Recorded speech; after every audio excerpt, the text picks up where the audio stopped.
करतारपुर साहिब में चरणजीत सिंह चन्नी की हाजिरी, कैबिनेट मंत्रियों के साथ पंजाब के सीएम का आध्यात्मिक अरदास।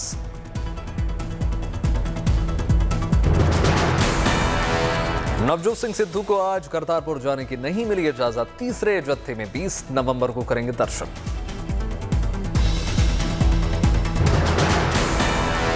पंजाब के आप विधायक भी कल करतारपुर साहिब जाएंगे, सांसद भगवंत मान के जाने का भी प्रोग्राम है। 20 महीने बाद खुला करतारपुर कॉरिडोर, कल पहले दिन 28 श्रद्धालुओं ने किए दर्शन, पाकिस्तानी अधिकारियों ने सम्मानित कर विदा किया। पंजाब बीजेपी के 21 सदस्य भी पहुंचे डेरा बाबा नानक शाह, हरियाणा के नेता भी आ रहे हैं साथ।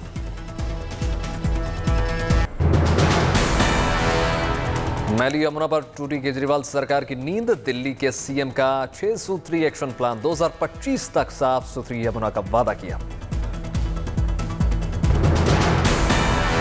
केजरीवाल ने कहा यमुना की सफाई के लिए कदम उठाएंगे, सीवेज की क्षमता बढ़ाई जा रही है।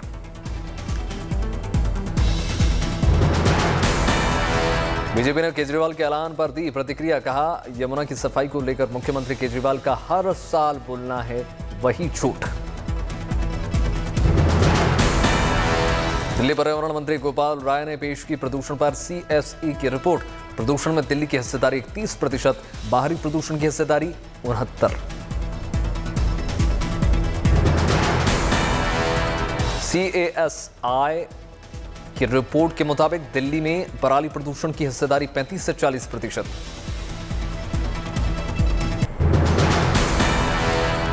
दिल्ली NCR के सभी स्कूल, कॉलेजेस और शिक्षण संस्थाएं अगले आदेश तक रहेंगे बंद।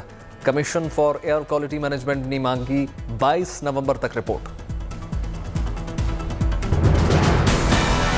उत्तर प्रदेश के गौतम बुद्ध नगर में सभी स्कूल, कॉलेजेस रहेंगे बंद, प्रशासन ने जारी कर दिया आदेश। सुप्रीम कोर्ट की फटकार के बाद जागी हरियाणा सरकार, NCR से सटे जिलों में ऑड इवन लगाने पर विचार, थर्मल पावर स्टेशन बंद। प्रदूषण के चलते दिल्ली में ट्रकों की एंट्री बंद होने से नई मुश्किल, दिल्ली सरकार ने गैर जरूरी सामानों को ढोने वाले ट्रकों की एंट्री पर 21 नवंबर तक लगा दिया है रोक। सब्जियां, फल, अनाज, दूध, अंडे, बर्फ जैसे खानानों के सामान और पेट्रोलियम प्रोडक्ट्स लाने वाले टैंकरों को इस पाबंदी से दी गई छूट। NCR में हवा को साफ करने की शानदार पहल, नोएडा में पहला स्मॉग टावर शुरू हो चुका है।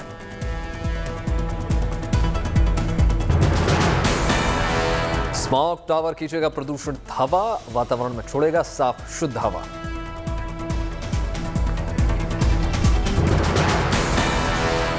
TND फ्लाईओवर के पास लगाया गया स्मॉग टावर 1 किलोमीटर के दायरे में हवा को करेगा साफ। भारत हेवी इलेक्ट्रिकल्स लिमिटेड ने नोएडा अथॉरिटी के साथ मिलकर किया है 20 मीटर ऊंचा स्मॉग टावर तैयार। 1 किलोमीटर के दायरे की ये गंदी हवा खींचेगा और उसको परिष्कृत करके ऊपर छोड़ेगा। हैदरपुरा एनकाउंटर मामले में जम्मू कश्मीर के उपराज्यपाल मनोज सिन्हा ने दिए मजिस्ट्रियल जांच के आदेश। उत्तर प्रदेश के उप मुख्यमंत्री केशव प्रसाद मौर्य का अखिलेश यादव पर वार, कहा अपना नाम अखिलेश अली जिन्ना और पार्टी जिन्नावादी पार्टी रख लें। केशव प्रसाद मौर्य ने किया जीत का दावा, कहा 300 से ज्यादा सीटों के साथ आएगी बीजेपी। ओवैसी ने वसीम रिजवी के खिलाफ हैदराबाद में कराई FIR, मुस्लिम समुदाय के खिलाफ नफरत फैलाने का आरोप। भगवान राम भरोसे इंदौर के कांग्रेस विधायक संजय शुक्ला अपने इलाके के लोगों को कराएंगे अयोध्या की यात्रा। कोविड पीड़ितों को मुआवजा नहीं देने पर सुप्रीम कोर्ट ने गुजरात के चीफ सेक्रेटरी और स्वास्थ्य सचिव को किया तलब। मुंबई पुलिस के पूर्व कमिश्नर परमबीर सिंह को सुप्रीम कोर्ट ने नहीं मिली राहत, कोर्ट ने कहा कहां छुपे हैं, बताए बिना नहीं होगी सुनवाई। गुजरात ATS ने 24 किलो ड्रग्स के साथ 3 लोगों को गिरफ्तार किया है। 2 दिन पहले 120 किलो ड्रग्स हुआ था बरामद। अनिल देशमुख केस में मुंबई पुलिस के पूर्व अधिकारी सचिन वाजवे न्यायिक हिरासत में, दूसरे आरोपियों को मिली अंतरिम जमानत। रेप मामले में दोषी करार पूर्व कैबिनेट मंत्री गायत्री प्रजापति को सुप्रीम कोर्ट से नहीं मिली राहत, डिफॉल्ट जमानत देने से इनकार, इलाहाबाद हाईकोर्ट जाने को कहा। सिडनी डॉलॉग में प्रधानमंत्री मोदी का संबोधन, प्रौद्योगिकी विकास और क्रांति को लेकर कहा, डिजिटल युग में तेजी से बदलाव। Essential for democracies to work together, to invest together in research and development in future technology. Ladakh के दौरे पर हैं रक्षा मंत्री राजनाथ सिंह। लेह एयरपोर्ट पर सेना के अधिकारियों ने किया जबरदस्त स्वागत। रजांगला में मरम्मत के बाद वॉर मेमोरियल का लोकार्पण, 1962 युद्ध के शहीदों को श्रद्धांजलि। सेना के टॉप कमांडरों के साथ रक्षा मंत्री की बैठक का, LST के ताजा हालात पर भी चर्चा। 19 नवंबर से 3 दिन के यूपी दौरे पर रहेंगे प्रधानमंत्री मोदी, लखनऊ में ही रुकने का कार्यक्रम है। 20 और 21 नवंबर को लखनऊ में होगा ऑल इंडिया DGP कॉन्फ्रेंस, प्रधानमंत्री मोदी दोनों दिन होंगे शामिल। गृह मंत्री अमित शाह करेंगे DGP कॉन्फ्रेंस का उद्घाटन, पुलिस मुख्यालय में आयोजन। NSIG डोभाल के साथ देश के सभी राज्यों की पुलिस चीफ रहेंगे मौजूद, CBI IB समेत सभी केंद्रीय सुरक्षा एजेंसी के चीफ भी होंगे बैठक में शामिल। 19 नवंबर से 21 नवंबर तक पुलिस मुख्यालय रहेगा बंद, विशेष पास वाले पुलिस अधिकारी और कर्मचारियों को ही आने की इजाजत होगी। क्रांति रेडकर ने समीर वानखेड़े का जन्म प्रमाण पत्र सोशल मीडिया पर कर दिया शेयर, बाद में ट्वीट किया डिलीट। एनसीपी ने जारी किया समीर वानखेड़े का स्कूल लिविंग सर्टिफिकेट में वानखेड़े का धर्म मुस्लिम। बैंकिंग व्यवस्था में सुधार पर प्रधानमंत्री ने जताई खुशी, कहा 5 लाख करोड़ रुपए से ज्यादा की हुई है रिकवरी, NPA हुआ है कम। बॉम्बे हाई कोर्ट के फैसले पर सुप्रीम कोर्ट का फैसला, पॉक्सो एक्ट में स्किन टू स्किन कॉन्टैक्ट जरूरी नहीं है। सीमा विवाद पर भारत और चीन के बीच बैठक, वर्चुअल मीटिंग। पिछले 24 घंटे में रिकॉर्ड हुए कोरोना के 11,919 नए मामले। देश में तेजी से चल रहा टीकाकरण अभियान, पिछले 24 घंटे में 73 लाख से ज्यादा टीकाकरण हुआ, अब तक करीब 115 करोड़ से ज्यादा टीकाकरण। भारत की 80% वयस्क आबादी को लग चुका है कम से कम एक डोज, 40% आबादी को लग चुके हैं दोनों टीके। रिकवरी रेट में भी तेजी से हो रहा है सुधार, कोरोना से ठीक होने वालों की दर 98.28% हो गई है। पिछले 24 घंटे में 11,242 लोगों ने दी है कोरोना को मात, अब तक कुल 3 करोड़ 38 लाख से ज्यादा लोग दे चुके हैं कोरोना को मात। कल लगेगा 580 साल बाद सबसे लंबा आंशिक चंद्रग्रहण, ये साल का अंतिम चंद्रग्रहण होगा। भारतीय समय के अनुसार 11:32 पर लगेगा चंद्रग्रहण, शाम 5:33 पर रहेगा इसका प्रभाव। हिमाचल प्रदेश के शक्तिपीठों में अब प्रसाद के रूप में मिलेंगे औषधीय पौधे, पर्यावरण संरक्षण के लिए उठाया गया बड़ा कदम। चंडीगढ़ के स्वर्ण मंदिर और तिरुपति बालाजी में भी चढ़ाए जाते हैं औषधीय पौधे, वृक्ष प्रसादम फाउंडेशन ने शुरू की थी पहल। मध्य प्रदेश के रायसेन में देखा आस्था का अनोखा सैलाब, मां नर्मदा से लोगों ने की अच्छे स्वास्थ्य की कामना। दिल्ली के बड़ियाला हाउस कोर्ट ने कांग्रेस नेता सलमान खुर्शीद की किताब के प्रकाशन और बिक्री पर रोक लगाने से किया इनकार। कोर्ट ने कहा अभिव्यक्ति के आधार पर रोक नहीं लगाई जा सकती। हिंदू सेना ने अपनी याचिका में आरोप लगाया था कि किताब हिंदुओं की भावनाओं को ठेस पहुंचाती है, इसलिए किताब के प्रकाशन, प्रसार और बिक्री पर रोक लगाई जानी चाहिए। नोएडा पुलिस को मिली बड़ी सफलता, US के नागरिकों के साथ धोखाधड़ी करने वाले 8 आरोपियों को किया गिरफ्तार। डिपार्टमेंट ऑफ टेलीकम्युनिकेशन के साथ मिलकर नोएडा पुलिस ने चलाया ऑपरेशन, सोशल सिक्योरिटी के नाम पर करते थे धोखाधड़ी।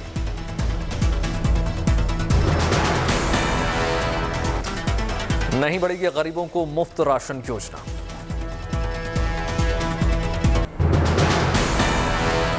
सिंगर अमृत का रैप वीडियो हुआ वायरल। लॉन्चिंग के मौके पर कई हस्तियां पहुंची। इस शुक्रवार को कार्तिक आर्यन और राम माधवानी की धमाका OTT प्लेटफॉर्म पर होगी रिलीज। न्यूज एंकर की भूमिका में नजर आएंगे कार्तिक। शाहिद कपूर की अपकमिंग फिल्म बुल 2023 में होगी रिलीज। 1980 की घटना पर आधारित है फिल्म। अभय देओल की फिल्म वेल्ले 10 दिसंबर को थिएटर में रिलीज होगी। तेलुगु फिल्म ब्रोच वेरे वुरुरा का रीमेक है वेल्ले। KBC 13 में आज लखनऊ के मानस गायकवाड़ अमिताभ बच्चन के सवालों का सामना करेंगे। अगर मानस 1 करोड़ के सवाल का सही जवाब देने में कामयाब हो जाते हैं तो वो स्टूडेंट स्पेशल वीक में करोड़पति बनने वाले हैं। IPO प्राइस से 9% नीचे हुई पेटीएम की लिस्टिंग। निवेशकों को हर एक शेयर पर 350 रुपए का घाटा हुआ। लिस्टिंग के बाद मार्केट कैप के लिहाज से 32 बैंकों से आगे निकली पेटीएम। जानकार उन्होंने कंपनी के शेयरों को ओवर वैल्यूड करार दिया है। LIC का IPO जनवरी-मार्च तक आ सकता है। देश के सबसे बड़े IPO के साथ दुनिया की दूसरी सबसे बड़ी बीमा कंपनी बन सकती है LIC।